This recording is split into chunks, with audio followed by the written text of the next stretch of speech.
Bonjour et bienvenue sur la chaîne de Liberté Immobilière, c'est Gaëtan. Aujourd'hui, je vais revenir sur l'acte en main. Qu'est-ce que c'est, comment ça marche? C'est ce que je vais essayer de vous expliquer.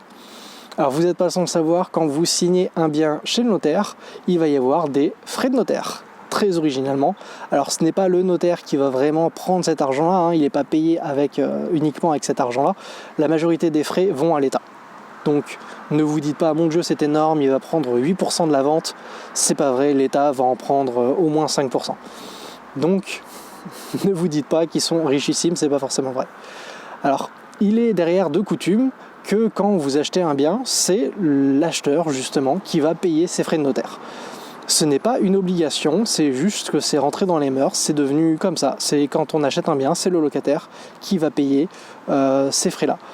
Cependant, il existe la clause dite d'acte en main que vous pouvez mettre à la rédaction justement d'un compromis de vente où ce ne sera pas l'acquéreur qui devra payer ces frais de notaire là, mais ce sera le vendeur.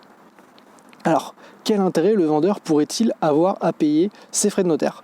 Déjà tout simplement ça va réduire le coût d'achat et donc il le vendra plus facilement.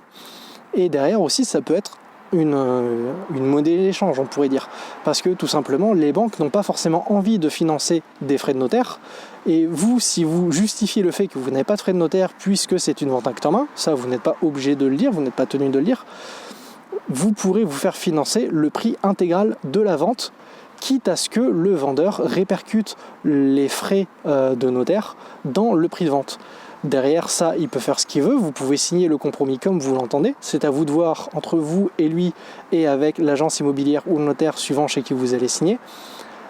Et derrière, vous allez pouvoir vous faire financer sans frais de notaire puisqu'il n'y aura officiellement pas de frais de notaire. Les frais de notaire seront payés par le vendeur.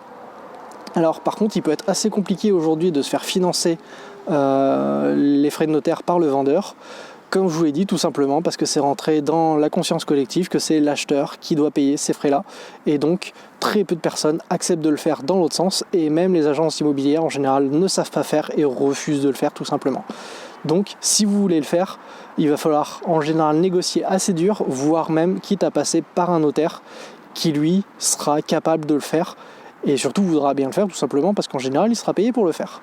Donc, cherchez bien la personne avec qui vous allez travailler comme notaire, parce que si vous voulez vraiment passer par un acte en main que pour vous c'est obligatoire, ça risquera d'être lui qui écrira l'acte de vente, peut-être même le notaire vendeur, mais à ce moment-là ça va dire que le vendeur a un très bon notaire, et à ce moment-là tant mieux pour vous parce que les deux parties seront très bien représentées.